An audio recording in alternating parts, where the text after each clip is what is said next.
I'm Paige McKenzie, and I have a magical story for you. It's set in the great state of Oregon, which is a kind of a big deal for me because I'm from Oregon. Do you know where Oregon is? It's on the west coast of the USA, up towards the top. So get yourself comfortable, and I'll get started on the Oregon Ogwen.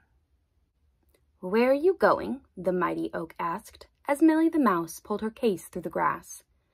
"The winter is coming, I'm sure you know. A mouse cannot travel through Oregon snow." But Millie was set on plans of her own. "I've had enough, and I want to leave home." The oak spoke again.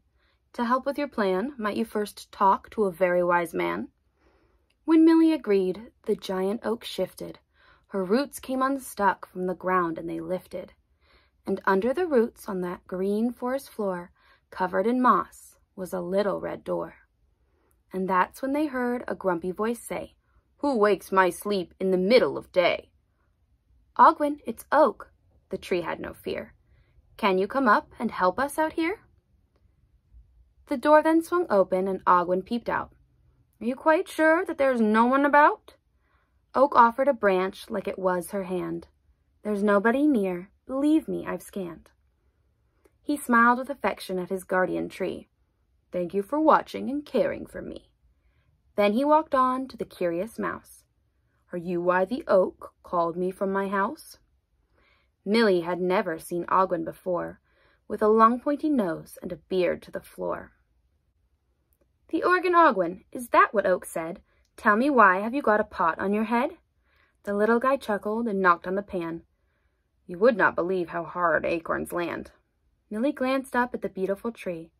"Why don't you move to the city with me?" Then Ogwen nodded. "Now I understand. You think we'd be happier in a new land."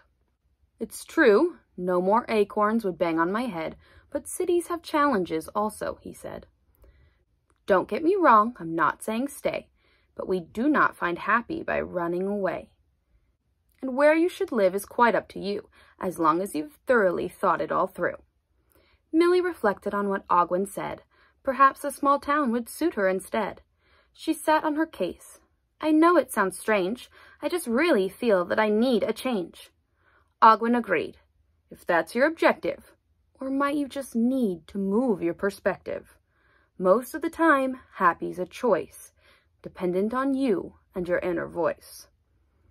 A new understanding then washed over Millie that impulse decisions could sometimes be silly. She turned to thank Ogwen for showing such care, but Ogwen had vanished into thin air. "Don't worry," said Oak as she brought her roots down to cover the door set deep in the ground. "He likes to stay hidden and well out of sight, but his wisdom is vast, and he's usually right." Then they heard chuckles from deep in his house. "You know I can hear you still talking to Mouse." The mighty oak smiled. It's true what he said. We often find happy inside our own head. But having tried that, if you still feel low, please share your emotions with someone you know.